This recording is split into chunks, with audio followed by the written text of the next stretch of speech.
You don't get to sit here, old man. Stand up and move before we drag you out." Deputy Vance Pike's voice cut through the diner, loud enough that every fork paused. Harlon Rhodes didn't look away from his coffee. He lifted his eyes, calm and steady. "I've paid for my seat," he said quietly. Pike let out a humorless laugh and stepped closer, planting his hand on the counter near Harlan's cup. "You think that matters?" he muttered, leaning in like the answer was already decided. Around them, people shifted in their seats, careful not to get involved, until Pike's hand snapped forward and sent Harlan's coffee cup crashing to the floor, ceramic shattering across the tile. His hand slipped into his coat pocket, fingers closing around his phone. Pike shook his head, dismissing him. "Call whoever you want." He had no idea that this was the last moment things would ever feel that simple. Early evening light slanted through the windows of Mabel's diner, casting long shadows across the worn linoleum floor. The place sat on the edge of Bryan County, a small roadside establishment that had served travelers and locals for decades. At this hour, only a handful of customers among it occupied the red vinyl booths, the dinner rush still ahead. Harlon Rhodes sat alone at the counter, his tall frame straight despite his advanced years. His brown coat was pressed and neat, much like the man himself. He cradled a white ceramic mug between his hands, the coffee inside growing cold as his thoughts drifted to the cemetery he had visited earlier. His wife had been gone for many years, but Tuesdays were still for bringing fresh flowers. Emily Harper moved behind the counter with practiced ease, refilling coffee cups and taking orders. She noticed how Harlon winced slightly when he lifted his mug, the way his knuckles appeared swollen and bruised. Old injuries, she guessed, from years of service. She had overheard him mention once to Mabel that he had been in the military before government work. Emily approached with the coffee pot. "Top you off, Mr. Rhodes?" she asked quietly. Harlan's weathered face softened. "Thank you, Miss Emily." She poured carefully, noting how he used both hands to steady the cup, a gesture of respect, not weakness. Emily had worked at Mabel's for years now, and in that time, Harlon had never been anything but polite. He tipped well, spoke softly, and always thanked her by name. The bell above the door jangled harshly, breaking the diner's peaceful atmosphere. Two sheriff's deputies strode in, uniforms crisp, but expressions sour. Deputy Vance Pike led the way, a tall man with cold eyes and a permanent sneer. Behind him followed Deputy Brent Lawson, younger and eager to please his superior. "Total waste of time," Pike announced to no one in particular, sliding onto a stool 3 spaces down from Harlon. 2 hours watching that highway and nothing. Lawson laughed nervously. "That tip was garbage. No drug runners coming through today." Mabel Jenkins emerged from the kitchen, wiping her hands on her apron. In her 60s with steel gray hair pulled back in a practical bun, she had owned the diner for decades. "Evening, officers. The usual?" Pike nodded. Then his gaze settled on Harlon. Something in his expression shifted, hardened. He nudged Lawson and jerked his chin toward Harlon. "Haven't seen you around much," Pike said, voice carrying deliberately across the counter. "Just passing through?" Harlon took a slow sip of his coffee before answering. "No, sir. I live about 20 minutes outside town." "That right?" Pike's chair squeaked as he swiveled to face Harlon directly. "Funny. Don't recall seeing you before." "I come in every Tuesday," Harlon replied evenly. "Have been for years now." Lawson leaned forward. "What brings you all the way out to the edge of the county? Seems like a long drive just for coffee." Harlan's eyes remained steady, dignified. "I visit my wife's grave. Then I stop here." Emily moved to place menus in front of the deputies, trying to redirect their attention. "Today's special is meatloaf with—" "Not now." Pike cut her off without looking at her. His focus remained locked on Harlon. "How long you been sitting here anyway?" "About 30 minutes, Harlon replied. He didn't lower his eyes or shrink under the scrutiny. Mabel stood straighter behind the counter, her hands fidgeting with a dish rag. She had seen this behavior before from Pike, targeting someone he decided didn't belong. But confronting officers wasn't good for business in a small town. "You got money to pay for that coffee you've been nursing all this time?" Pike asked, his voice growing louder. A few diners in the booths glanced over, then quickly looked away. Harlon reached slowly into his pocket and placed a $20 bill on the counter. "I always pay my bill, officer." Pike stood up and walked over, circling behind Harlon like a predator. "Pretty fancy coat for a coffee shop like this." Emily felt her heart quicken. The room had gone quiet, except for the soft country music playing from the ancient jukebox. She caught Mabel's eye, seeing the older woman's concern. "Officer Pike," Mabel finally said, "how about that coffee? On the house today." Pike ignored her. "I asked you a question, old man. What's with the fancy getup? Coming from somewhere important?" "No, sir," Harlon said. "I believe in dressing respectfully when visiting my wife." Pike's face twisted. "You giving me attitude?" "No, sir. Just answering your question." The tension in the room thickened. Lawson had stood up now, too, hovering nearby with an uncertain smile that didn't reach his eyes. Emily noticed how the few remaining customers were studiously avoiding looking in their direction, hunched over their plates. In one swift motion, Pike's hand shot out, striking Harlon's coffee cup. It flew off the counter and shattered against the floor, brown liquid splashing across the linoleum and up Harlon's pants leg. "Stand up," Pike ordered, his voice hard as stone. "Let's see some ID." Harlon looked down at the broken cup, then slowly back up at Pike. He made no move to stand. "I said stand up," Pike's voice boomed through the diner. "Or are you deaf as well as disrespectful?" What had been a quiet dinner had transformed into a public confrontation that held everyone in the room frozen in place.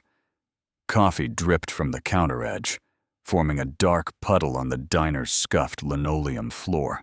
Harlon remained seated, his eyes fixed straight ahead, not in defiance, but in careful calculation.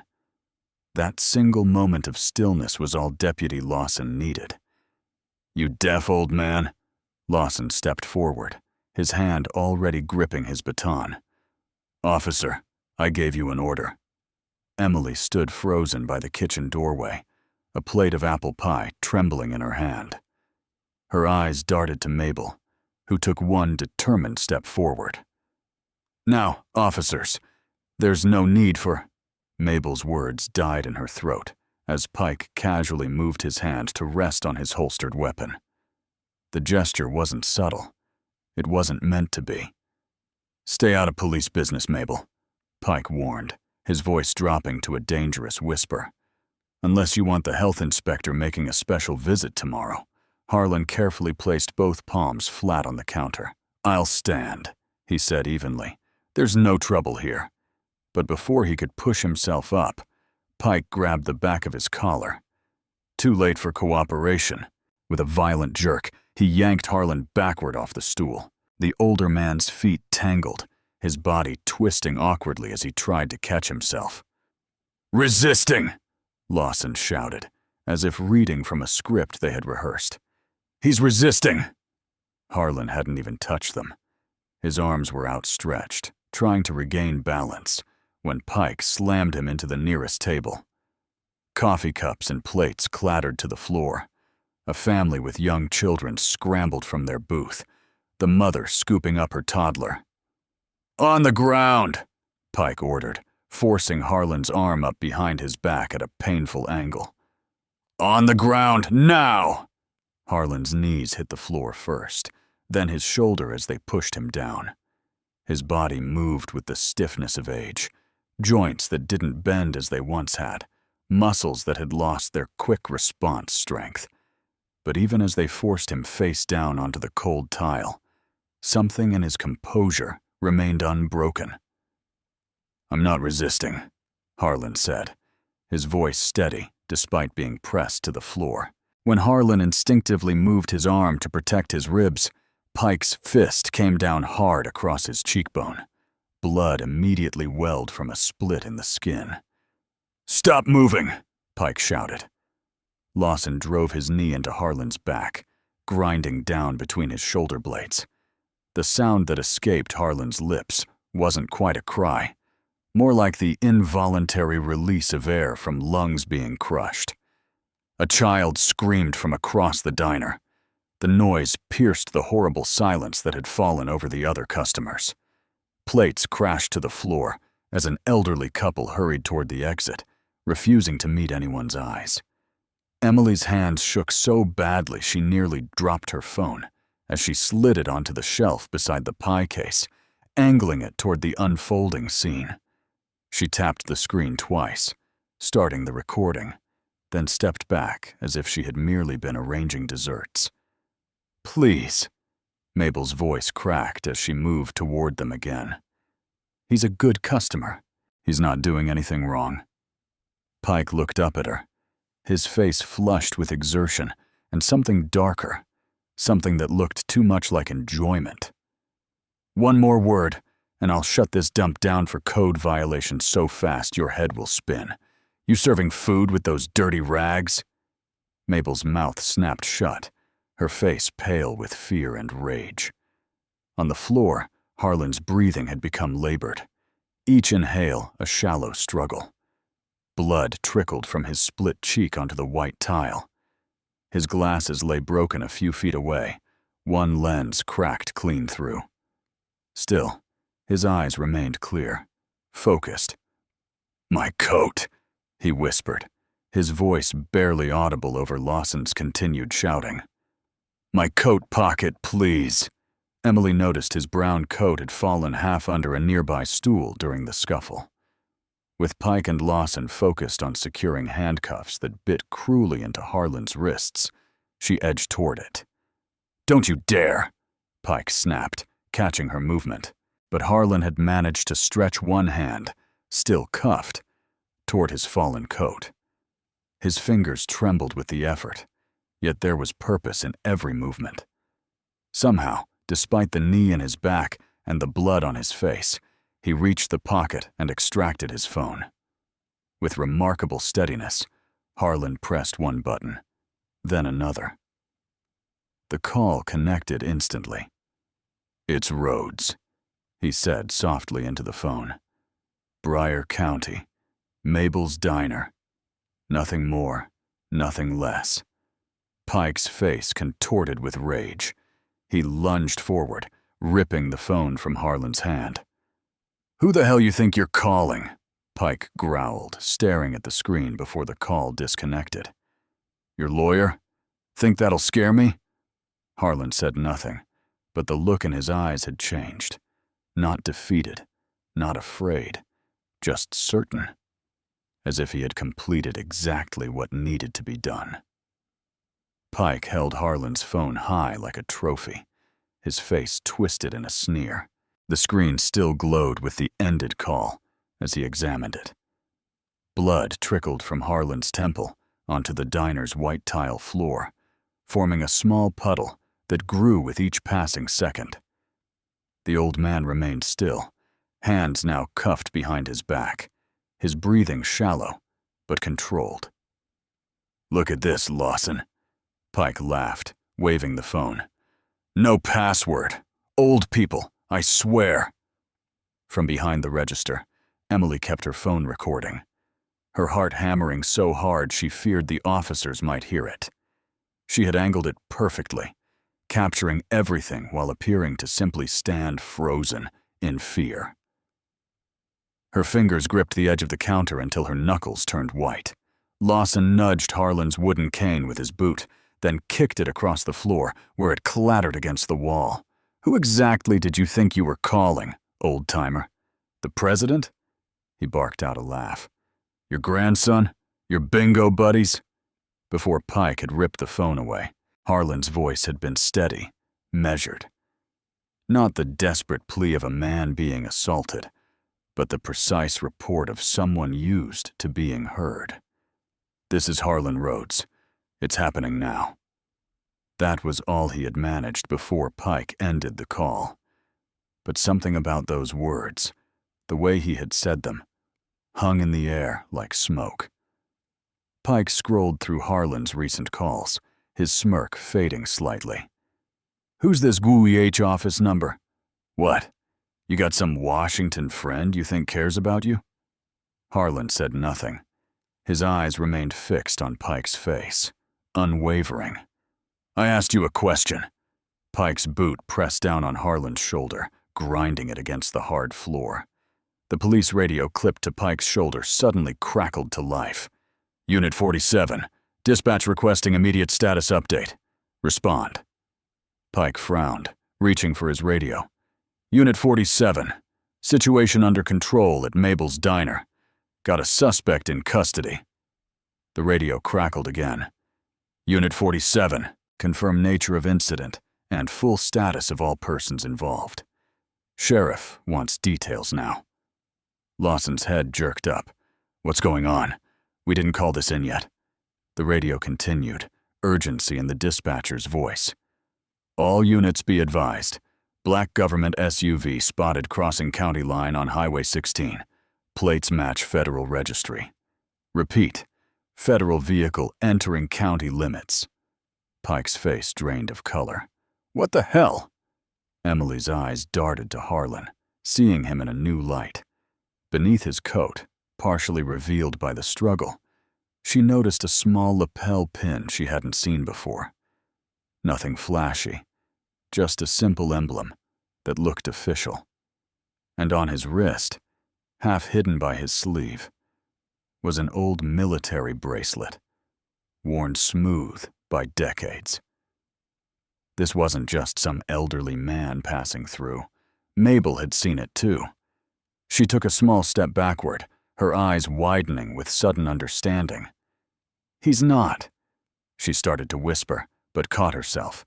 Pike's radio continued to buzz with chatter, codes flying back and forth that made little sense to the diner patrons, but clearly unsettled both officers. Lawson's confident swagger vanished, replaced by nervous energy as he paced in tight circles. "Shut that radio down," Pike snapped, lowering the volume. His eyes darted to the windows, then back to Harlan. Something had shifted. Fear replaced arrogance in his posture. But instead of backing down, Pike's face hardened with resolve. He grabbed Harlan by the collar, pulling him to a sitting position. "Listen up, everyone," Pike shouted to the diner. "What you just saw was this man assaulting an officer during a routine questioning. He became violent when asked for identification. The blatant lie hung in the air. A woman with her young daughter gasped audibly. "That's not what happened at all," Emily said, her voice shaking but determined. "He didn't do anything wrong." Pike turned toward her, eyes blazing. "You want to spend the night in a cell, too? Nobody leaves until statements are taken. And those statements better match what I just said." Lawson grabbed Harlan's cane and jammed it against the counter. "Nobody saw nothing, understand? This old man attacked officers of the law, and we responded with appropriate force." Pike hauled Harlan to his feet with unnecessary roughness. The older man stumbled, but somehow maintained his dignity, standing as straight as his injured body would allow. "Harlon Rhodes," Pike announced formally, though his voice trembled slightly.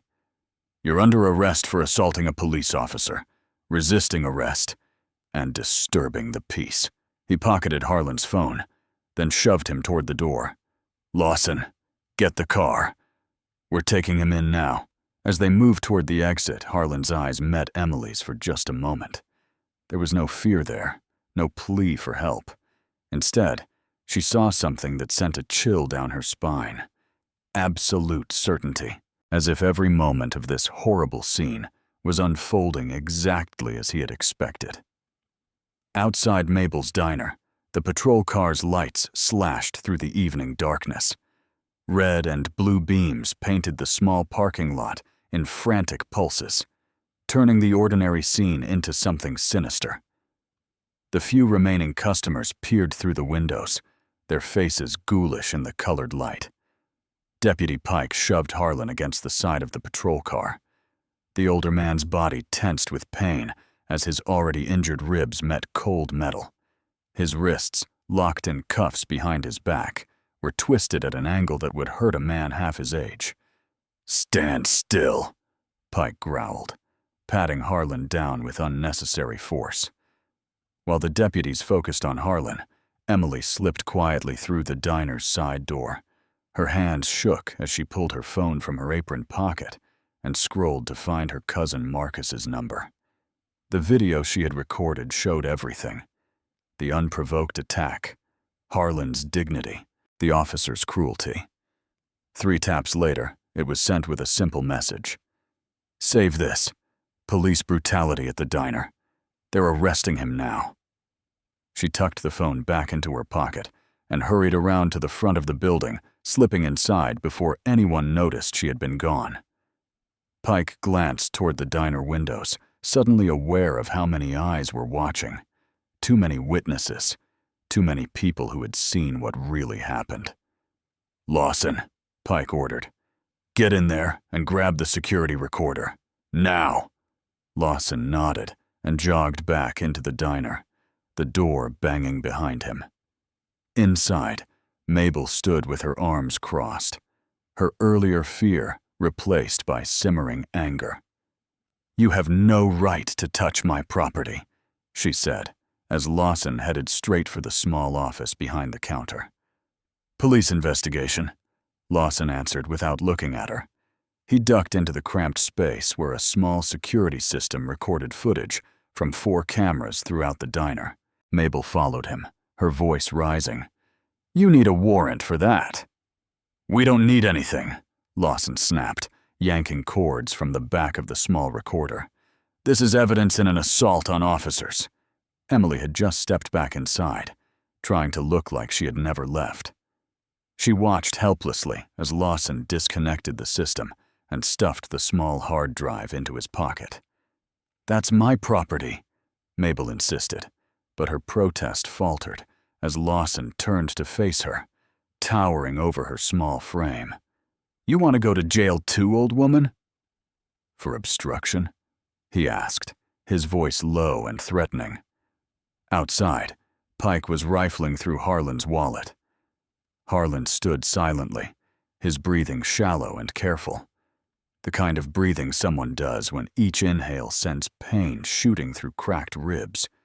Blood had dried along his temple, and swelling distorted one side of his face. Yet somehow, he maintained his composure, his eyes clear and focused. Pike pulled out a card from Harlon's wallet and froze. It wasn't a driver's license or credit card. It was a federal access card with security markings that Pike clearly recognized. For a brief moment, genuine fear flashed across Pike's face before he masked it with more anger. "What the hell is this?" Pike demanded, waving the card in Harlon's face. "You think having friends in high places is going to help you now?" Harlon said nothing, just held Pike's gaze with calm determination. Pike stepped away and pulled out his phone, dialing quickly. "Chief Shaw," he said. When the call connected, "We've got a situation at Mabel's diner." His voice lowered as he moved away from Harlon. "Yeah, some old guy causing trouble. Got aggressive when questioned. Had to restrain him." Pike glanced nervously at Harlon, then turned his back completely. "Listen, there might be some complications. He's got some kind of federal ID. Yeah. No, I think we need to move fast on this one. Clean it up before anyone from the state gets wind of it." The conversation continued for another minute, Pike nodding several times. "Understood. We'll book him now. Keep him isolated." When Pike returned, his confidence seemed restored. Chief Shaw had his back. They would process Harlon quickly, control the narrative, make the charges stick. Speed would save them from whatever complications that federal ID might bring. Lawson emerged from the diner and gave Pike a thumbs up. The evidence was gone, the recorder secured. Their story would be the only official record now. "Let's go," Pike said, opening the back door of the patrol car. As they prepared to push Harlon inside, the diner door opened again. Emily stood framed in the doorway, her young face set with determination. Harlon turned his head, his battered face catching the harsh police lights. For a brief moment, their eyes locked. In that silent exchange, Harlon's message was clear. Don't back down. The truth matters. Then Pike shoved him into the back seat, slamming the door with enough force to rock the entire vehicle.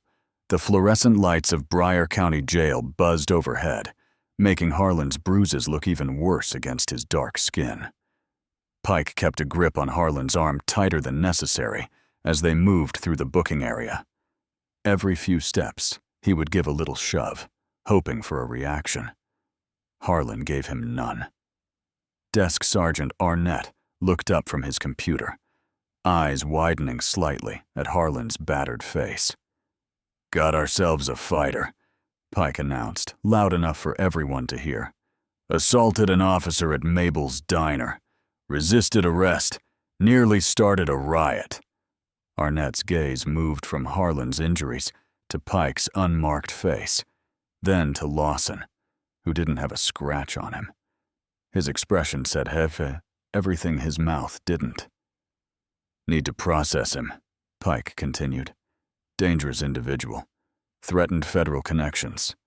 Harlon stood silently as Pike emptied his pockets onto the desk.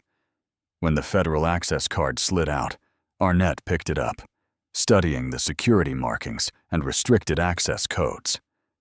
"This is," Arnett began. The door swung open, and Chief Vernon Shaw entered. His uniform pressed perfectly, despite the late hour. His eyes went straight to the card in Arnett's hand. "Log that separately," Shaw ordered. "Not with the regular belongings." Arnett hesitated. "Sir, this is a federal credential." "Protocol says I know what protocol says." Shaw cut him off. "And I'm telling you to log it elsewhere. We don't need every rookie who walks through here seeing it." Harlon spoke for the first time since entering the station. His voice was steady, despite the pain evident in his shallow breathing. "That card identifies me as Harlon Rhodes, retired Army intelligence officer, current confidential advisor on veterans civil protections." He paused, letting the weight of his words settle. "I've spent decades in service to this country, the last several years advising on civil rights violations against veterans." Shaw's face tightened. "Is that supposed to scare me, Mr. Rhodes?" "No," Harlon said simply. "It's just a fact, like the fact that your officers assaulted me without cause or provocation." "My officers responded to a belligerent suspect," Shaw countered. "Your officers targeted me the moment they walked in," Harlon replied, his eyes never wavering. "I was drinking coffee, nothing more." Shaw stepped closer, looming over Harlon. "You mentioned making a call. Who exactly did you call, Mr. Rhodes? Some low-level assistant you met at a veterans function? This is Broward County. You think anyone in Washington actually cares what happens in a diner out here?" Harlon met Shaw's gaze without flinching. "Powerful men often fail when they mistake age for weakness, Chief Shaw. I've seen it happen many times." Shaw's expression darkened. He turned to Arnett. "Process him. Regular cell. Medical assessment can wait until morning." "Sir," Arnett said quietly, "he's clearly injured. Protocol requires—" "Morning," Shaw repeated firmly. "I don't have staff to waste on someone who's just got a few bruises from resisting arrest." Back at Mabel's diner, Emily paced behind the counter. The last customers had left, and Mabel was wiping down tables with more force than necessary. "I sent the video to my cousin," Emily said, checking her phone again. "But the file's huge, and our Wi-Fi cut out during all that chaos. It's still trying to upload." Mabel stopped cleaning.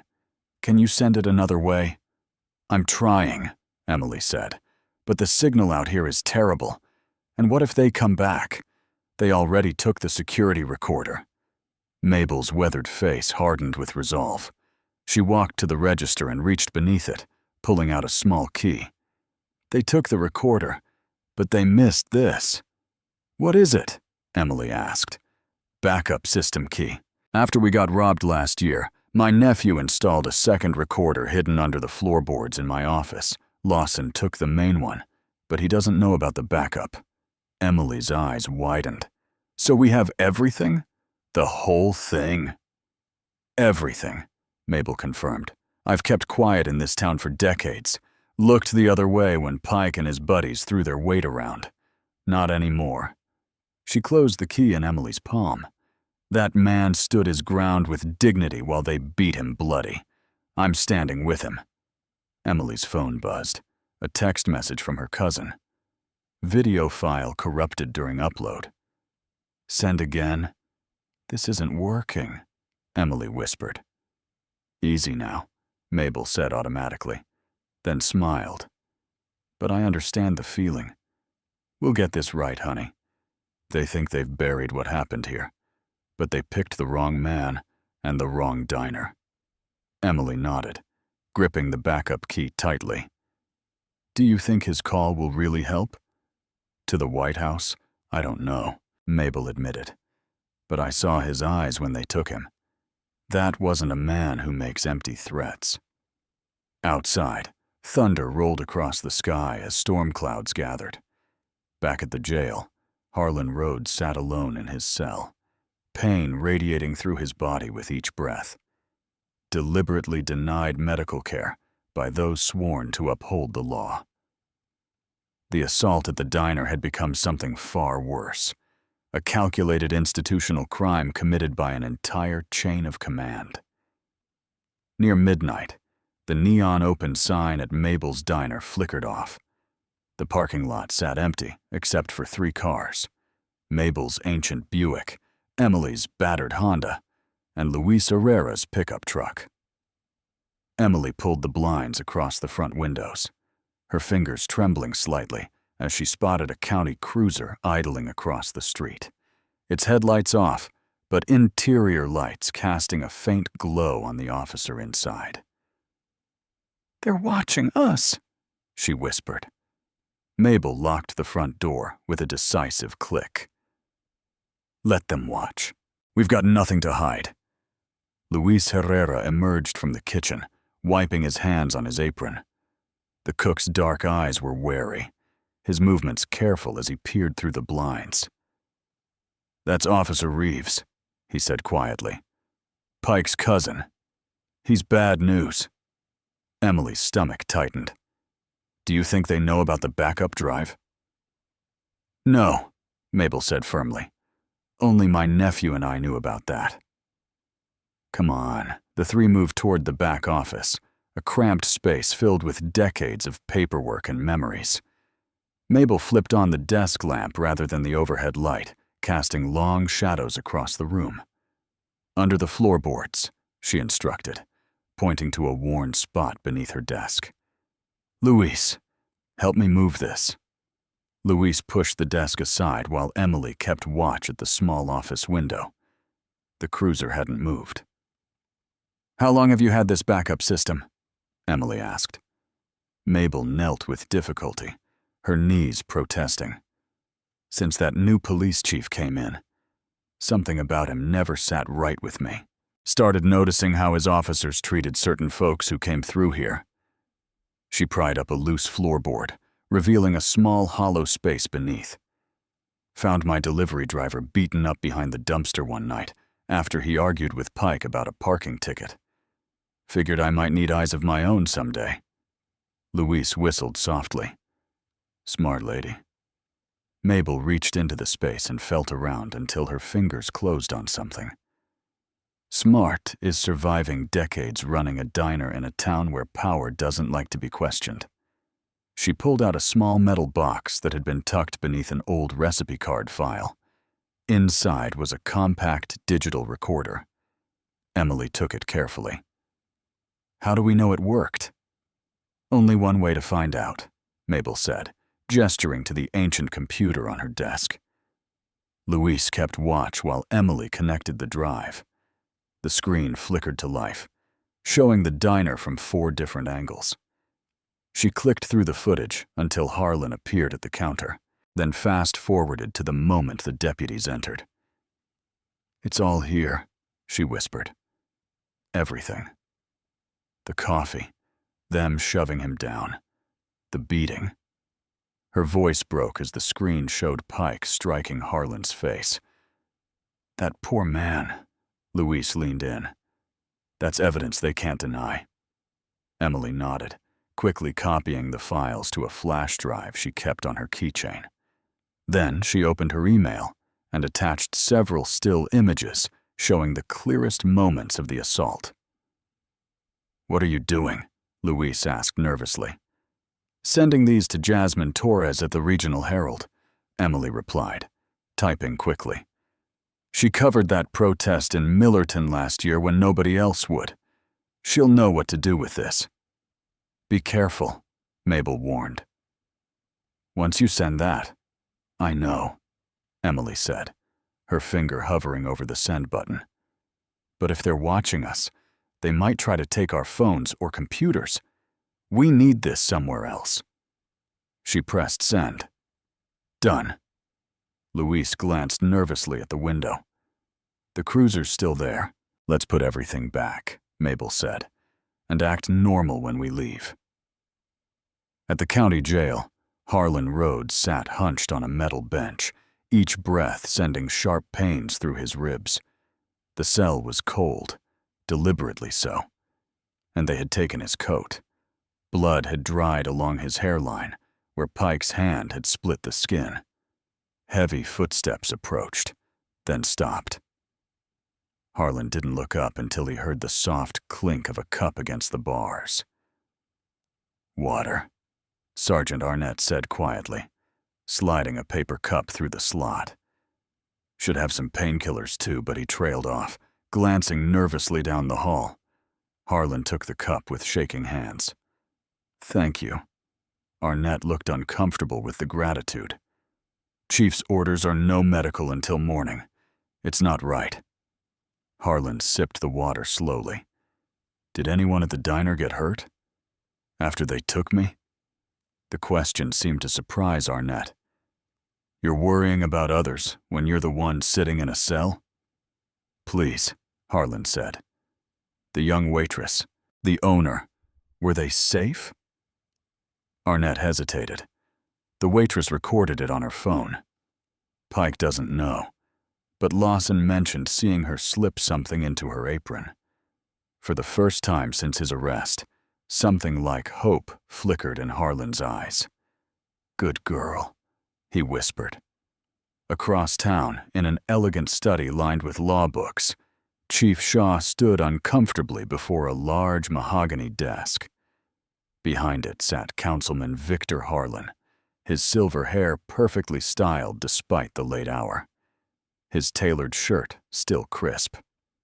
"You're telling me," Harlon said, his voice dangerously soft, "that your deputies beat a man with federal connections in front of a diner full of witnesses?" Shaw swallowed. "Pike says the man was resisting." "Don't insult me with lies," Harlon snapped. "This isn't just some brutality complaint that will disappear with the right pressure. If this man really has White House connections, everything we've built could unravel." Shaw understood the unspoken meaning, the selective enforcement zones, the kickbacks from construction contracts, the convenient arrests that cleared valuable properties for development.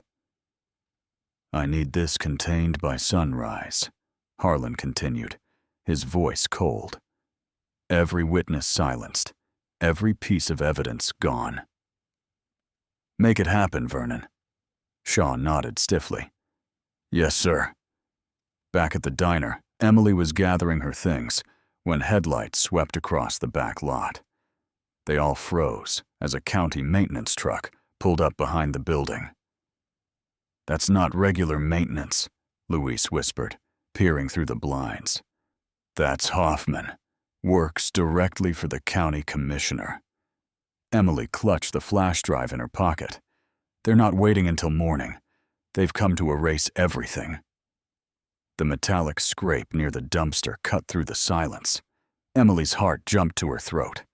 She instinctively reached for the light switch, plunging the small office into darkness. Mabel and Louise moved beside her at the window, their shoulders touching as they peered through the blinds. Two men in city maintenance jackets approached the electrical box mounted on the diner's exterior wall. Their movements were too deliberate, too confident for midnight repair work. That's not right, Louise whispered. Maintenance never comes after dark. Emily squinted through the blinds. One man carried a toolbox, the other a bulky duffel bag. The fluorescent security light above the back door cast harsh shadows across their faces. Louise sucked in a breath. That's Johnny Farwell. He's not maintenance. He's the guy who handles Mercer's campaign events, fixes problems for him. What kind of problems? Emily asked, though she already knew the answer. The kind that disappear overnight, Louise replied. Mabel's fingers dug into Emily's arm. They're not here to check wiring. They're here to make sure no one talks about what happened to Mr. Rhodes, the man Louise had identified as Farwell. Pried open the electrical panel, while the second man moved toward the rear entrance with the duffel. Emily felt her throat tighten. They're going to destroy everything. The flash drive, Mabel whispered urgently. We need to get it out of here, now! Emily slipped off her left shoe and tucked the flash drive deep inside beneath the insole. She put the shoe back on, wincing at how it pressed against her foot. Better uncomfortable than discovered. I'll create a distraction at the front, Mabel said, straightening her apron.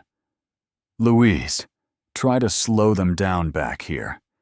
Emily, you get that drive to someone who can help. But, Emily started. No time. Mabel cut her off. Go out through the side door by the storage closet. It's the only one without a light over it. Mabel moved toward the front of the diner, her steps surprisingly steady for a woman her age confronting danger. Louise grabbed the fire extinguisher from the wall. 3 minutes, he told Emily. Then run. Emily nodded and crouched behind the counter. From her position, she could see Farwell cutting into the security camera wires, methodically severing their connection to the backup system they didn't know was already emptied. The second man unzipped his duffel. The sharp smell of gasoline hit Emily's nostrils even from across the room. Her stomach lurched as he pulled out a plastic container and began pouring liquid along the back wall, focusing on the storage area where documents were kept. The bell above the front door jangled as Mabel threw it open. What in God's name are you doing to my diner? Mabel's voice boomed through the building. The distraction worked. Both men turned toward the front, the second hastily capping his container. Emily seized her chance. She scrambled on hands and knees toward the side door, pushed it open just enough to slip through, and eased it closed behind her. Outside, the night air felt electric against her skin. She darted between parked cars, keeping low. Behind her, she heard Mabel's voice rising in righteous anger. I pay my taxes. I want to see a work order. You have no right to be on my property. Emily reached her car and fumbled for her keys. Relief flooded through her as she unlocked the door, then immediately evaporated when she rounded to the driver's side. Both rear tires were slashed, clean cuts that couldn't be anything but deliberate. No, no, no, she whispered, spinning around to scan the parking lot. Whoever had done this might still be watching. Inside the diner, a sharp cry rang out, followed by the distinctive sound of the fire extinguisher. Louise was fighting the flames. Emily had no time to waste. She had to get the footage out. Decision made, She took off running across the dark parking lot toward Main Street. The all-night pharmacy was 3 blocks away. It had public Wi-Fi and people around. Safety and witnesses. Her lungs burned as she ran, the flash drive uncomfortable in her shoe. This wasn't just about 2 violent cops anymore. The slashed tires, the attempted arson. This was organized, methodical.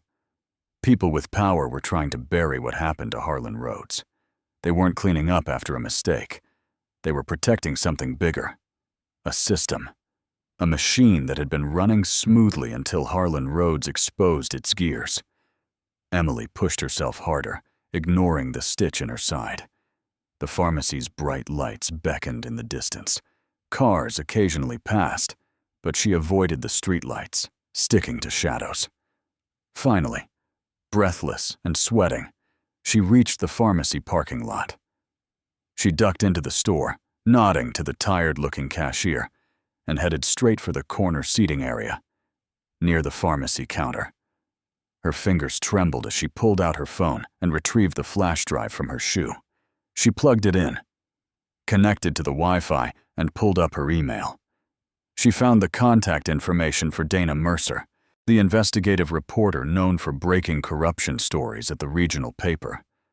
No relation to Councilman Victor Harlon, and all the better for it.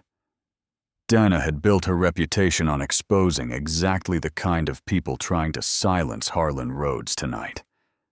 Emily attached the video clip, added a brief explanation of what she had witnessed, and hit send. The progress bar crawled across her screen, painfully slow. "Come on, she whispered, glancing nervously at the door. Finally, the message showed delivered. Around 3 in the morning, Harlon sat hunched in his cell, shirt stained with dark patches of dried blood. Every breath came shallow and painful, his ribs protesting each time his chest expanded. The fluorescent lights buzzed overhead, casting harsh shadows across the concrete floor. He hadn't slept, couldn't sleep, not just because of the pain, but because he knew what was happening beyond these walls. Across town, Emily huddled in her locked car outside the pharmacy, the engine off, but keys ready in the ignition. She refreshed her phone screen for the 20th time, searching for any response from Dana Mercer. The parking lot was nearly empty at this hour, just an overnight pharmacist's car and a delivery truck. Every set of headlights that passed made her slouch lower in her seat. "Come on," she whispered to her phone. "Please answer." Back at the jail, Sergeant Arnett glanced at the wall clock, then down the empty corridor. The night shift was skeleton crew, just him and a rookie processing paperwork in the back office. Chief Shaw had left strict instructions. No calls, no visitors, no medical attention for the man in cell 3. Arnett had spent decades behind this desk. He had looked the other way plenty of times before, but the federal ID, the calm dignity in Rhodes's eyes, this felt different, wrong in ways he couldn't ignore. He made his decision. "Rhodes," Arnett said quietly, unlocking the cell door. "Come with me, quick and quiet." Harlon looked up, surprised but not showing it much. He rose slowly, one arm pressed against his ribcage. "Phone call," Arnett explained, leading him to the front desk. 5 minutes. That's all I can give you." Harlon nodded. "Thank you." Arnett pushed the desk phone toward him. "Make it count." Harlan's stiff fingers dialed a number from memory. Not 911, not a lawyer. Something more direct. After 3 rings, a sharp voice answered. "White House Operations. This is Marcus Reed." "Marcus, it's Harlon Rhodes." The voice on the other end changed instantly. "Harlon, Jesus. It's 3 in the morning. What's—" "I need to report an incident." Harlan's voice was steady despite the pain. "Broward County Sheriff's Department, Deputies Vance Pike and Brent Lawson. Physical assault at Mabel's Diner on Route 16. Police Chief Vernon Shaw is blocking medical attention and documentation. Are you injured? Facial lacerations. Probable fractured ribs. Denied treatment for hours now. No dramatics. No emotional appeals. Just facts delivered with military precision. Location of detention: Bryan County Jail. Arraignment likely being expedited to prevent medical examination. Harlon paused, then added the crucial piece. Marcus, they're moving too fast, destroying evidence, intimidating witnesses. This isn't just covering for two violent deputies. They're protecting something larger. Marcus's typing could be heard through the phone. I'm alerting federal monitors now. Justice Department will have eyes on this by morning. Hang tight, Harlon. Thank you. Harlon hung up and nodded to Arnett, who quickly led him back to his cell. Who'd you call? Arnett asked. Someone who remembers what the law is supposed to mean, Harlon replied. Across town, Emily's phone finally lit up with an incoming call. Unknown number, she answered immediately. Emily Harper? This is Dana Mercer. Emily's relief made her voice crack. You got my email? The video? I got it. It's... Dana paused. It's explosive. Absolutely unambiguous police brutality. We can run it on the morning broadcast. Emily clutched the phone tighter. So you'll help? You'll tell people what they did to him? Yes, but I need one more thing. Another witness statement. Your video is powerful, but the station lawyers are worried about backlash.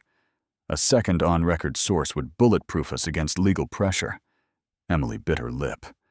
I'll testify, but no, not you. You're too vulnerable right now. Is there someone else? Someone they can't easily dismiss? Emily thought immediately of Mabel, respected business owner, decades in the community, even served on the Chamber of Commerce. I'll call you right back, Emily said. 20 minutes later, after a tense conversation in Mabel's kitchen, Emily called Dana again. Mabel Jenkins will go on record. She owns the diner. She does everything. Dana's voice brightened. Perfect. I'm heading to the station now. This will lead the morning broadcast. Mabel sat at her kitchen table, hands wrapped around a mug of tea. My daddy opened that diner decades ago. Been through everything from integration to recession. If they burn it down for telling the truth, so be it. Emily squeezed her hand. Thank you. Just as the first hints of dawn colored the eastern sky, Police Chief Vernon Shaw's emergency phone line rang. He answered with sleep-thick irritation. This better be important. Chief, it's Pike. Channel 8 News just teased their morning broadcast. They've got video of the diner incident. Clear footage. They're running it at 6.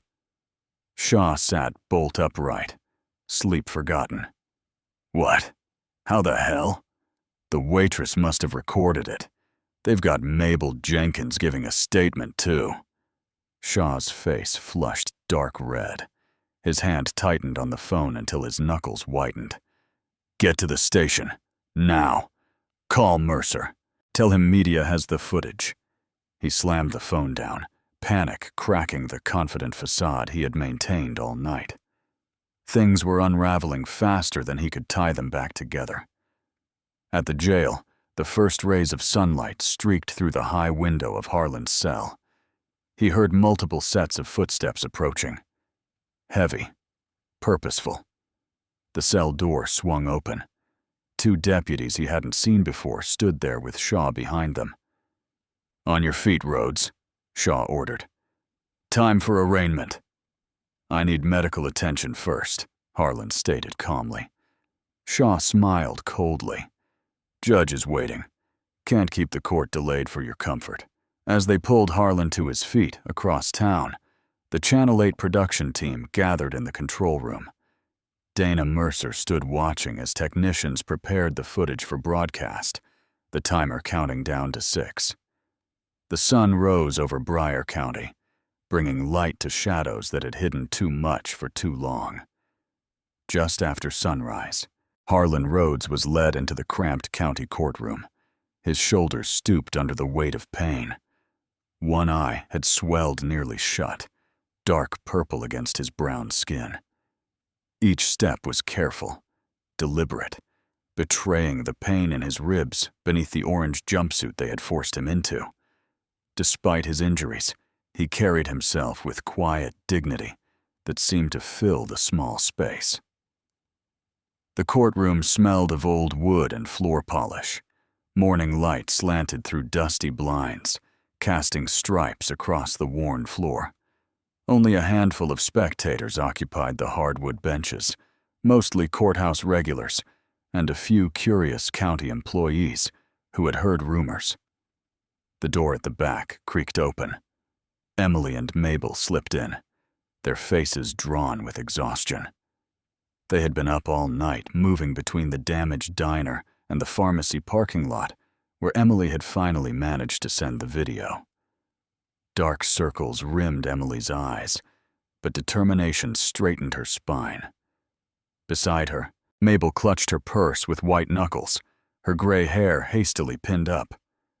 On the prosecution side, Officers Pike and Lawson sat in freshly pressed uniforms, not a wrinkle or spot to be seen. Pike smirked when the judge's eyes briefly met his. Lawson kept his eyes down, fidgeting with his hat in his lap. Chief Shaw occupied a bench directly behind them, arms crossed over his chest. He nodded slightly to Judge Morris as the proceedings began. Case number 22 CR 418, Bryan County versus Harlon Rhodes, the clerk announced in a bored voice. Charges are assault on a peace officer, resisting arrest, and disorderly conduct. Judge Morris peered over her glasses at Harlon. She had been appointed after Councilman Victor Harlan's campaign for judicial reform years earlier. Everyone in the courthouse knew whose calls she took first. How does the defendant plead? She asked. Harlan's public defender, a young man with a rumpled suit and too many files, answered. Not guilty, Your Honor. Pike stepped forward to testify, his voice steady and practiced. The suspect became hostile when we questioned him about loitering. When asked to leave the establishment, he became combative. He struck me here. Pike touched his jaw before we were forced to restrain him.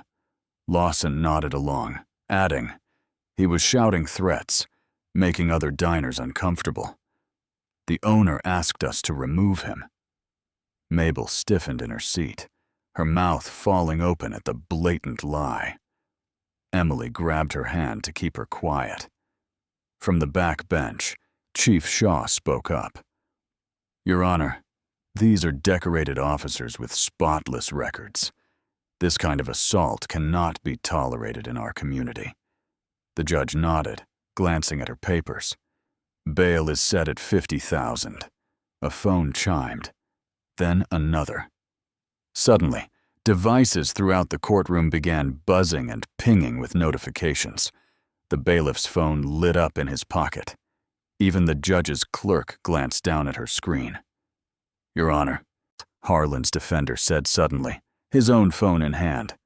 I believe there's evidence the court needs to see immediately. On screens across the courtroom, Dana Mercer's face appeared in a breaking news segment. Channel 8 has obtained exclusive footage of what appears to be police brutality at Mabel's diner last night, she said gravely. The clip began playing, shaky, but clear enough to show Pike slapping Harlan's coffee away, then striking him without provocation. The footage cut off before showing the worst of the beating, but it was enough. A murmur rippled through the courtroom like wind through dry leaves. The judge's face tightened. She looked from the video to Pike, who had gone very still, and back again. For one electrifying moment, the power in the room shifted. Emily felt a surge of hope bubble up in her chest. Judge Morris cleared her throat. In light of this new information, bail is reduced to $5,000. The defendant is to be released for immediate medical treatment. Shaw's face darkened. Pike's jaw worked silently, chewing on words he couldn't say. The gavel came down. Court adjourned until full review. Outside the courthouse steps, as Harlon was helped toward a waiting ambulance, a sleek black car pulled up.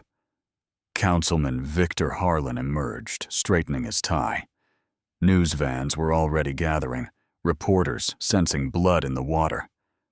Harlon stepped directly to the cameras, his expression grave but confident. What we're seeing is deeply troubling, not because of police actions, but because of the apparent technological manipulation of evidence. This appears to be a deepfake video released just weeks before my re-election campaign launches. Emily, watching from the courthouse door, felt her stomach drop. "We will investigate fully," Harlon continued smoothly. "But we can't allow political attacks on our brave law enforcement officers based on doctored footage.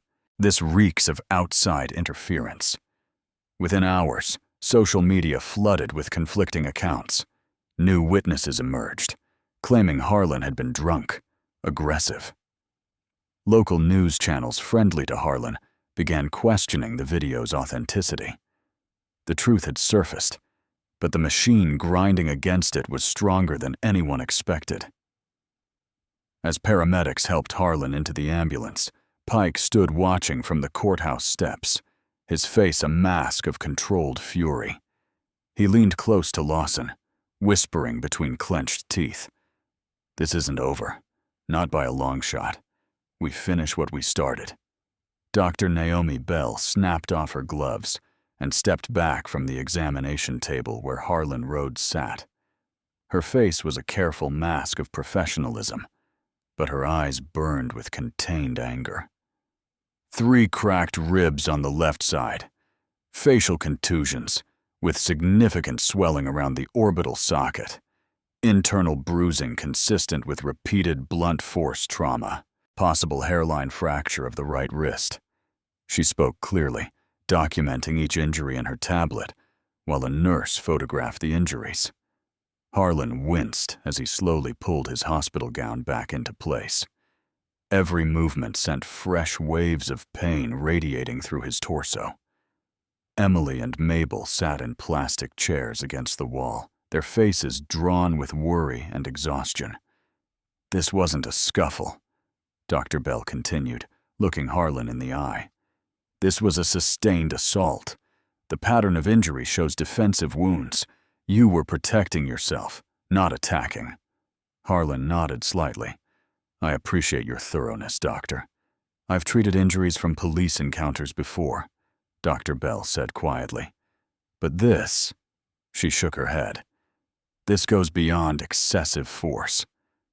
Through the hospital room's window, they could see reporters gathering in the parking lot below. The story was growing. Dana Mercer's broadcast had sparked interest from larger stations. Emily leaned forward in her chair. "How long will he need to stay?" "At least overnight for observation," Dr. Bell answered. "Those rib injuries concern me. At his age, we need to monitor for respiratory complications." The door opened, and a tall black man in a crisp suit entered. He carried a leather briefcase and moved with purpose. "Mr. Rhodes, I'm Adrian Wells, civil rights attorney." He extended his hand carefully to avoid causing Harlon more pain. "I've reviewed the preliminary evidence and would like to offer my services immediately. No payment required up front." Harlon studied the man's face. "You work fast, Mr. Wells. Police brutality cases demand speed," Wells replied. "Evidence has a way of vanishing when departments feel threatened." Mabel stood up. "That's already happening. Someone tried to burn part of my diner last night." Wells nodded grimly. "More reason we need to document everything now." For a brief moment, the room hummed with cautious hope. The video was spreading. A skilled attorney had arrived. Harlon was receiving proper medical care and documentation. It felt like momentum was building toward justice. That feeling lasted exactly 7 minutes. A heavy knock rattled the door, and a man in an ill-fitting gray suit entered, flanked by a uniformed deputy. He flashed a county investigator badge. Harlon Rhodes, I'm Investigator Harris. I have a warrant to search your belongings and question you regarding a classified security breach. Wells stepped forward. My client has just been treated for serious injuries. Any questioning will happen with me present, and only after he's medically cleared. Harris smiled thinly. This isn't about his incident at the diner. This concerns national security. A classified file from Mr. Rhodes' advisory work has gone missing. We have reason to believe he may have compromised sensitive information. Harlan's face remained impassive, but his eyes hardened. That's a lie.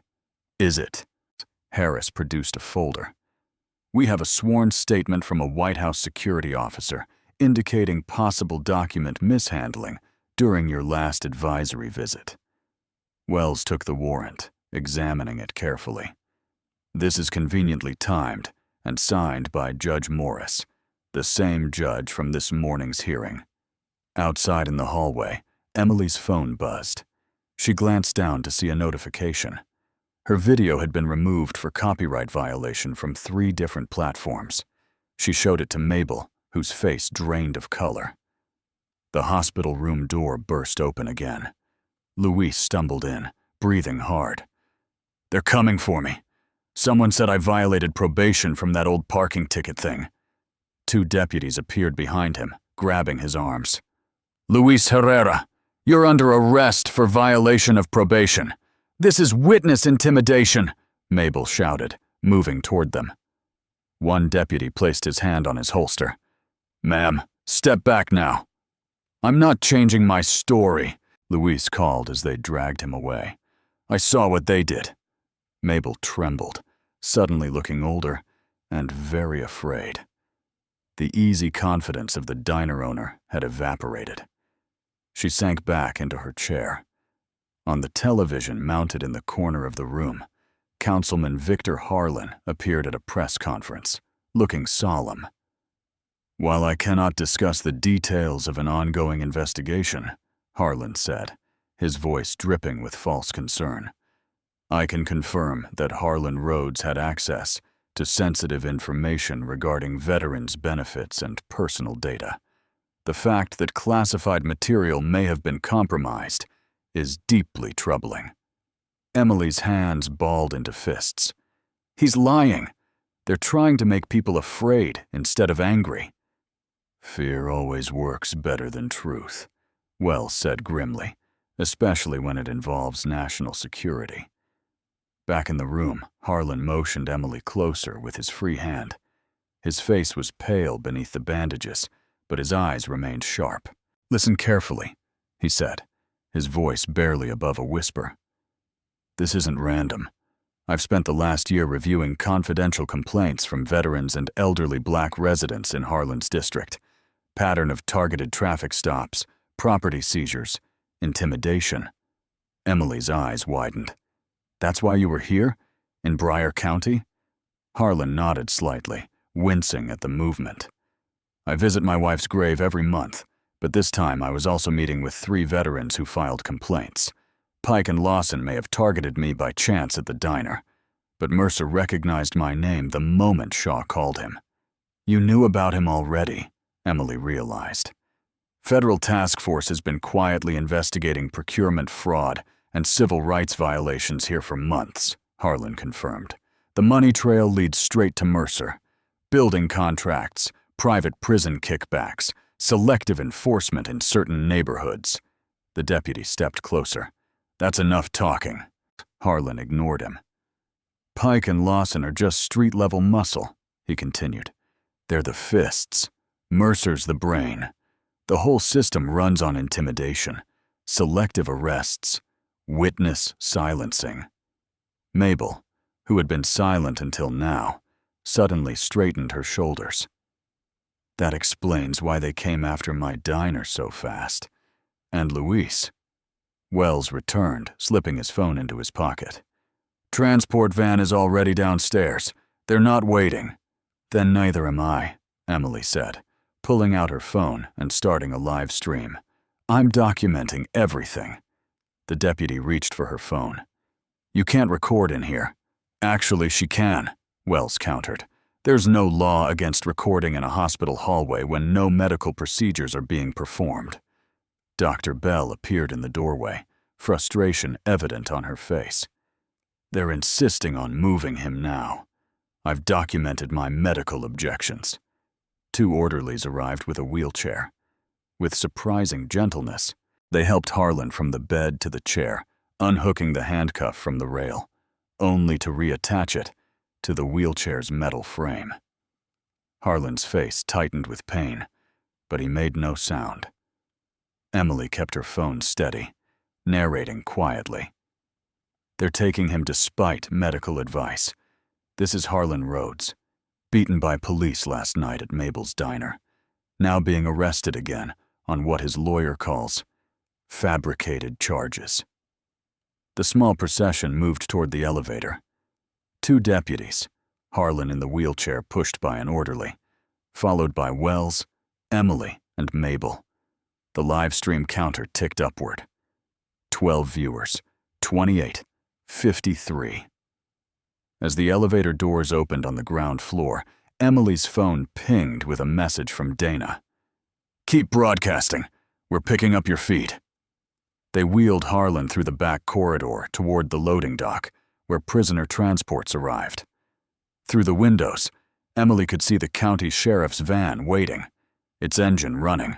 Just as they reached the exit doors, 3 black SUVs with government plates turned sharply into the hospital entrance, cutting off the sheriff's van. Men and women in dark suits emerged, moving with purpose. The lead deputy's radio crackled. "All units, stand down. Federal hold order in effect." The hospital lobby froze like a paused movie. Federal agents in dark suits and severe expressions fanned out across the entrance, blocking the path to the county transport van.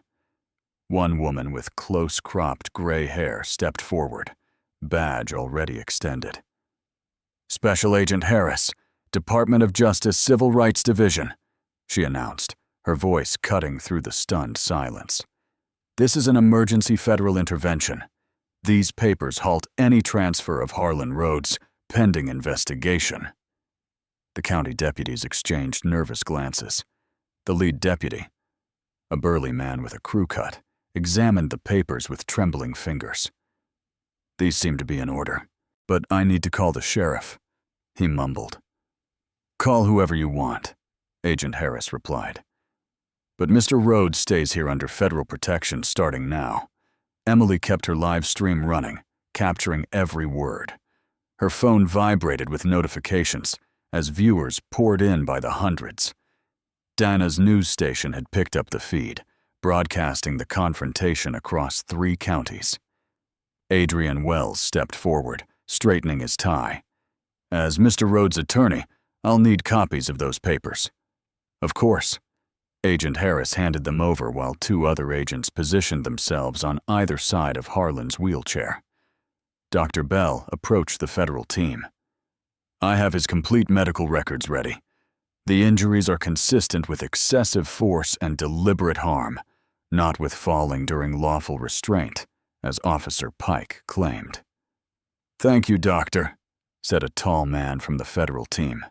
"We'll need your sworn statement as well." Within minutes, Mercer's office had been notified. Emily watched as the news rippled through the hospital. A nurse whispered to an orderly who promptly made a call. Security guards shifted uncomfortably. The machinery of local power was suddenly grinding its gears, unsure how to proceed now that federal eyes were watching. Harlon sat quietly in his wheelchair, eyes clear despite the pain medication. "I told you they'd come," he said softly to Emily. "The system bends toward justice eventually, if you push hard enough." Agent Harris knelt beside Harlon. "Mr. Rhodes, we're setting up a secure room upstairs where you can recover under federal protection. Your testimony will be critical," Harlon nodded. "I've been keeping notes since the first complaint landed on my desk months ago. As the federal team prepared to move Harlon back upstairs, the hospital doors burst open. Sergeant Arnett entered, looking haggard and nervous. He carried a manila envelope clutched tightly against his chest. "I need to speak with whoever's in charge," he said, eyes darting around the lobby. When Agent Harris identified herself, Arnett lowered his voice. "I brought the real booking log. Chief Shaw ordered it replaced this morning, but I kept the original." Adrian accepted the envelope, quickly scanning its contents. "This shows Shaw explicitly ordered medical care denied despite documented injuries," he said, voice tight with controlled anger. "That's deliberate indifference to medical needs, a clear constitutional violation." Emily touched Arnett's arm. "Why are you doing this?" The sergeant looked down. "Been watching too long, telling myself it wasn't my problem. But last night," he shook his head, "I couldn't sleep knowing what they did to him." Back upstairs in a newly secured room, Harlon rested while Adrian built a timeline on his laptop. Emily sat nearby, uploading her videos to cloud storage where they couldn't be deleted. "I need to see Luis," she said suddenly. "He's all alone in there." Adrian nodded. "I'll arrange it. The federal presence changes things. The county can't block attorney visits now." 2 hours later, Emily sat across from Luis in the county jail visitor room. His face was tired, his shoulders slumped. "They keep saying I'll get 5 years if I don't change my story," Luis whispered. "That I didn't see what I saw." Emily leaned forward. "The feds are here now, Luis. The whole thing is breaking open." "Was it the same man you saw behind the diner? The one from Mercer's campaign?" Luis nodded slowly. "Marco Delgado. Works security for Mercer's events, but he does the dirty work too. I recognized him right away. We need you to hold on just a little longer," Emily said, reaching across to touch his hand. "Dinah's news team found payment records. Mercer's campaign paid shell companies that got county contracts. The same companies hired Pike and Lawson for private security. It's all connected," Luis said, understanding dawning on his face. "Always was," Emily replied. By evening, Dana's special report aired across the state. It laid bare the skeleton of corruption, staged aggressive policing in certain neighborhoods, contracts steered to donors, officers paid to intimidate political opponents. Harlan's beating wasn't random. It was the system working as designed, until it targeted someone who could fight back. Mercer appeared on camera, denying everything with practiced outrage. "These are baseless accusations. I've called a town hall tomorrow night to address these ridiculous claims directly with my constituents." When Emily returned to the hospital, she found Harlan sitting up, watching the same broadcast. "He's cornered," Harlan observed. "That town hall is his last chance to spin this his way." "You need to rest," Emily urged. "Let the feds handle him." Harlan shook his head. "I'll be there tomorrow night." Adrian looked up from his notes. "That's not advisable." "Your injuries—" "I'll be there," Harlan repeated firmly. "Cowards grow bold when victims stay hidden. I need to look him in the eye while he lies." Emily understood then why Harlan had survived decades in intelligence work.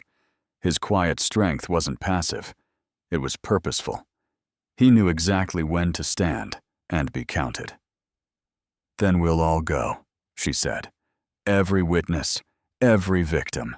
Harlan smiled slightly, wincing at the pull on his split lip. "Tomorrow night, then. Let's see how brave Councilman Mercer is when he has to face the people he's been stepping on." The Bryan County Civic Hall buzzed with tension as hundreds packed the rows of folding chairs. News cameras lined the back wall. People stood 3 deep along the sides, their faces tight with anger or curiosity. Federal agents in plain clothes scattered throughout, their watchful eyes missing nothing. Councilman Victor Harlan stood at the podium, looking confident in his tailored Navy suit, American flag pin gleaming on his lapel. His practiced smile never reached his eyes as he shuffled papers and tapped the microphone. "Testing, 1, 2, he said, voice smooth as honey. "Folks, thank you for coming out tonight." The double doors at the back of the hall swung open. A hush fell over the crowd. Harlon Rhodes entered, leaning heavily on a wooden cane. His face still bore the marks of brutality, the purple bruise spreading across his cheekbone, the butterfly bandages holding together the gash above his eye. He moved with the careful precision of a man whose ribs were wrapped tight beneath his button-down shirt. Emily Dawson walked beside him, her hand hovering near his elbow, ready to steady him if needed. Adrian Wells followed close behind, carrying a leather portfolio.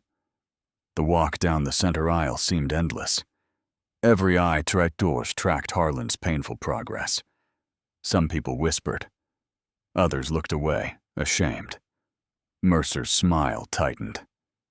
"Ah, mister, Rhodes has decided to join us. How theatrical." Harlon didn't acknowledge the barb. He simply continued his deliberate journey to the front row, where an empty seat waited. Each step was a small victory over pain.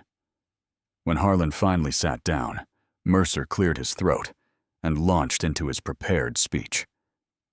"Good citizens of Bryan County, we face a crisis manufactured by outside agitators and political opportunists.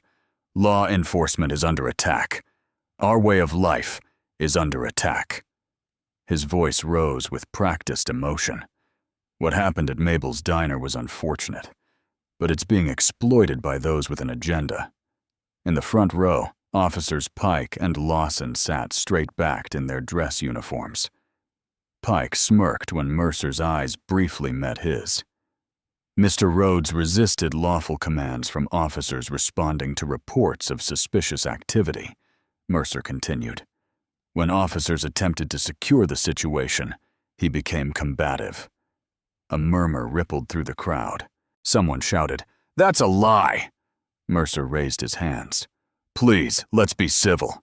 These officers put their lives on the line in Bryan every day. They deserve the benefit of the doubt, not trial by social media." Adrian rose to his feet. "My client would like to address these false claims." Mercer's smile disappeared. "This isn't a courtroom, counselor." "No," Adrian replied. "It's worse. It's a public lynching of a man's character after your officers already tried to beat him to death." The room erupted. Mercer banged his gavel while his aide whispered urgently in his ear. Finally, he gestured to the microphone stand set up for audience questions. "Fine, Mr. Rhodes can have his say." Harlon stood with painful slowness. Emily helped him to the microphone. The room fell silent. "My name is Harlon Rhodes," he began, his voice steady despite the visible pain. "Decades in Army intelligence, years as a federal advisor on veterans affairs." He paused, drawing a careful breath around his broken ribs. "I was drinking coffee in a diner when these officers decided I didn't belong there." Pike shifted uncomfortably as Harlon turned to face him directly. "Officer Pike struck me first, a blow to the face that fractured my orbital bone." Harlon touched the swollen area around his eye. "Officer Lawson drove his knee into my back, cracking 3 ribs. His words were measured, clinical. They denied me medical care for hours. Every breath still hurts." The silence in the room was complete. "I didn't resist. I didn't fight. I asked for my rights and received this." Harlon gestured to his injured body. "Not because I committed any crime, but because men like these have been allowed to operate without consequence for too long." Mercer stepped forward.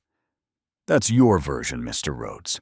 Officer Pike has stated you fell during lawful restraint." "I fell?" Harlon interrupted, his composure cracking for the first time.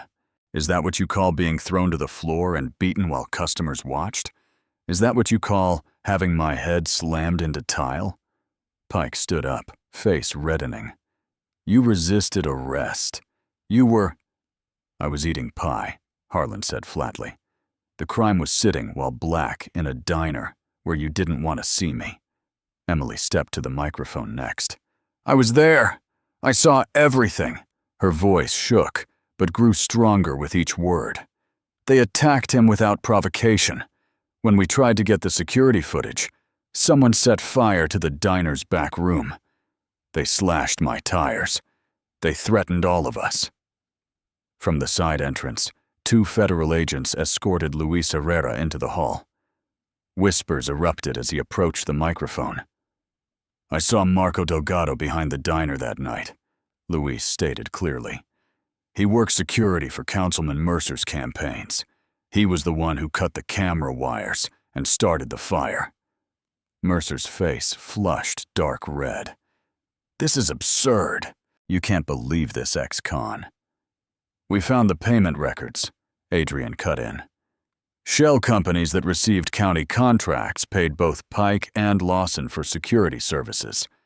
Those same companies received campaign funds from your election committee." The crowd's murmurs grew louder. Mercer gripped the podium. "You're all being manipulated by this man," Mercer snarled, pointing at Harlon. "An old man, desperate for importance, inventing conspiracy theories now that his time is past." The cruelty hung in the air. Harlon didn't flinch, but the room did.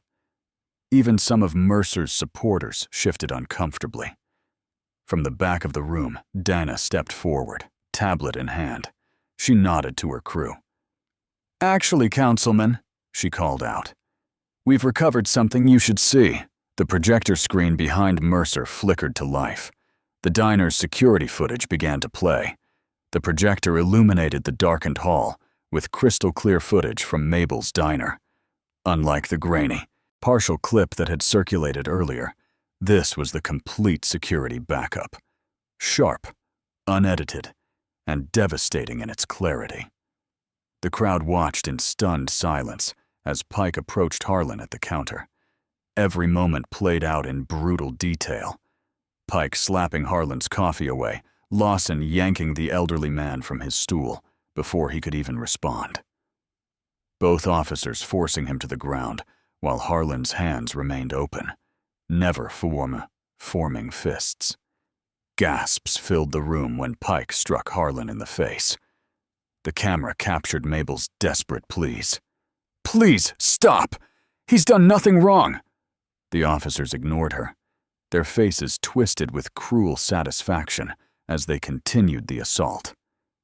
Then came the moment that made the entire hall go still. Pike leaned close to Harlon's bloodied face and sneered, "No one important is coming for a man like you. No one that matters gives a care." The footage froze on Pike's contemptuous expression. Dana stepped forward into the silence. "This is the unedited security footage that someone tried to destroy. The timestamp matches Mr. Rhodes's statement exactly." Mercer stood frozen at the podium, his polished political mask completely shattered. He fumbled for words as the room temperature seemed to drop 10 degrees. This could be altered. We need proper verification." "Federal verification is already complete," a stern voice announced from the back. 2 agents in dark suits moved through the parting crowd. The lead agent held up his credentials. "Special Agent Marcus Townsend, Department of Justice Civil Rights Division. This investigation has been ongoing for months." Adrian Wells rose to stand beside Harlon.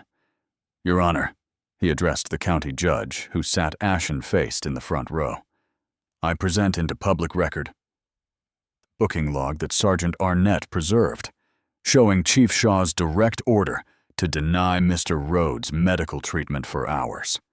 The judge took the document with trembling hands as Adrian continued. "I also submit Dr. Naomi Bell's medical assessment documenting injuries consistent with excessive force and deliberate harm, not with falling during lawful restraint, as Officer Pike claimed." Dr. Bell stood from her seat. "The pattern of injuries could only have come from repeated intentional strikes. Mr. Rhodes suffered 3 cracked ribs, facial fractures, and internal bruising that could have been fatal at his age." The second federal agent stepped forward, opening a folder. "We've uncovered financial records showing illegal payments to both officers through shell companies receiving county contracts. Those same companies received campaign funds from Councilman Mercer's election committee. Mercer lunged for the microphone. "This is a political witch hunt. You can't." "We can, and we have," Agent Townsend interrupted. "Two state-level operatives from your donor network, James Whitman and Terrence Fowler, have already been named in sealed federal warrants. This corruption extends far beyond Bryan County." At the edge of the crowd, Chief Shaw edged toward a side exit. A uniformed state trooper stepped in front of the door, blocking his escape. "Going somewhere, Chief?" The crowd's attention swung back to the front when Pike suddenly lunged from his seat, face contorted with rage. "You did this!" he shouted, charging directly at Harlon. Lawson moved a split second later, following his partner's lead, as always. The crowd scattered in panic as the two officers rushed forward. Harlon didn't flinch. He stood his ground, leaning on his cane, eyes locked on the men who had brutalized him. Before they could reach him, federal agents and state troopers tackled both men to the ground. The takedown was swift and professional, a stark contrast to the violence Pike and Lawson had inflicted on an innocent man. Handcuffs clicked loudly in the stunned silence. "Officer Vance Pike, Officer Brent Lawson, you're under arrest for civil rights violations, assault, filing false reports, and obstruction of justice," Agent Townsend announced, his voice echoing through the hall. Mercer tried to back away from the podium, but another agent approached with handcuffs ready. "Victor Harlon, you're under arrest for conspiracy, witness tampering, and misuse of public funds." As the cuffs locked around Mercer's wrists, the facade of power that had protected these men for years crumbled completely. The very public that had feared them watched them fall. Harlon Rhodes remained standing. His body was still wounded, his breathing careful around damaged ribs, but his dignity was intact. He had faced the machine that tried to crush him and remained unbowed. The room erupted, first in shocked whispers, then in a wave of voices as the community witnessed justice delivered in real time. Mabel rushed to Harlan's side, tears streaming down her face. Emily and Luis embraced, their courage finally vindicated. In that moment, with the corrupt officials being led away in handcuffs, the power dynamic that had ruled Bryan County for years was shattered. Not in shadows, but in the full light of public witness, exactly where Pike and Lawson had once performed their unchecked authority. Near midnight, Mabel's diner reopened. Not with its usual clatter of dishes and murmur of customers, but with a hushed reverence. The violent scene that had played out days earlier had been erased as much as possible. The broken glass was swept away, though memories remained sharp as shards. One window stood boarded up, a temporary bandage on the building that matched the healing bruises on Harlan's face. The counter stool, the one where it had all started, had been wiped clean of blood and set upright again, waiting. Mabel herself unlocked the door, letting in Emily, Luis, Dana, Adrian, and finally Harlon. He moved slowly, his ribs still heavily taped beneath his fresh button-down shirt. His cane tapped gently across the tile floor that had days ago held his bloodied body. "It's strange," Harlon said, pausing to look around the quiet space. "A place can hold violence in its walls, and healing too."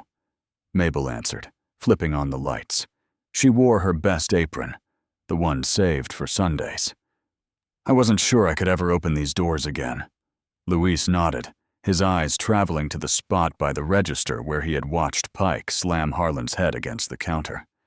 "I kept seeing it happen over and over," he admitted, "even in my cell." Emily touched his arm. "But they can't hurt anyone anymore." The news had spread fast after the town hall. Pike and Lawson were behind bars, denied bail as flight risks. Their booking photos showed rage replaced by fear, the kind they had inflicted on others for years. Chief Shaw faced multiple federal counts after agents discovered a hidden drive with years of covered-up complaints against his department. And Victor Harlon, the man who had built a political career on fear and corruption, was photographed being escorted from his office in handcuffs. Dana set her notebook on the counter. The governor is distancing himself from Harlan's entire network. 3 state officials resigned this afternoon. They're calling it the Bryan County Cleanup. It's bigger than Bryan County, Harlon said quietly. Always was. Adrian Wells nodded, loosening his tie. The Justice Department is expanding the investigation to 3 neighboring counties. This wasn't isolated. They settled into a booth, Mabel bringing coffee without being asked. Her hands trembled slightly, but not from fear this time. From relief. The weight of years of looking the other way, of survival through silence, had lifted from her shoulders. I feel like I should apologize, she said to Harlon, for not doing something sooner that night. Harlon shook his head. You did what was right when it counted most. We all have moments when fear wins. What matters is what comes after. Luis looked down at his hands. When they came for me on that probation violation, I almost broke. Almost said whatever they wanted. But you didn't, Emily reminded him. You stood strong. The coffee steamed in their cups as Mabel brought out a fresh pie. Not because anyone was hungry, but because breaking bread together was how communities had always healed wounds. Harlan's phone buzzed. He glanced at the screen and excused himself to take the call in the corner. The others watched as he listened intently, his posture straightening despite the pain it surely caused him. When he returned, his expression was solemn, but determined. That was Senator Gaines, he said. They want me to head a special advisory committee on civil rights protections for elderly and veteran populations. Congressional hearings will start next month. Emily's eyes widened. That's incredible, Harlon. He shook his head slightly. It's necessary. What happened here happens everywhere. Just not always with cameras rolling and witnesses brave enough to speak. He looked at Emily and Luis. What you both did, that's rarer than it should be. Will you take it? Dana asked. Harlon nodded slowly. Not for the title. Not to be important. He looked around the diner, at the counter where his dignity had been assaulted. So Bryan County never happens to anyone else. They talked for hours, piecing together their individual perspectives of what had happened. How Emily had hidden her phone just in time. How Luis had recognized the maintenance man as Mercer's fixer. How Mabel had saved a backup key because she had seen too many accidents before. How Harlon had made that crucial call, knowing exactly who would answer. As their voices filled the space, the diner transformed. The site of violence became a place of testimony, of truth. Around 4 a.m, the others began to leave. Luis headed home to his children, who had waited too long for their father. Adrian departed with files for the civil suits already being prepared. Dana left to file her latest story before deadline. Only Harlon remained, moving back to the counter stool that had started it all. Mabel refilled his cup without asking. On the house, she said. Forever, Harlon smiled, the gesture still painful across his bruised face. I'll still tip. Mabel retreated to the kitchen, leaving Harlon alone with his thoughts and his coffee. Through the window, the first pale light of dawn touched the glass, filling the diner with a gentle glow. For the first time since the beating, the room felt different. The tension that had hung in the air like smoke had cleared. The corner where he had been struck, the floor where he had bled, the counter where his dignity had been attacked, all reclaimed now.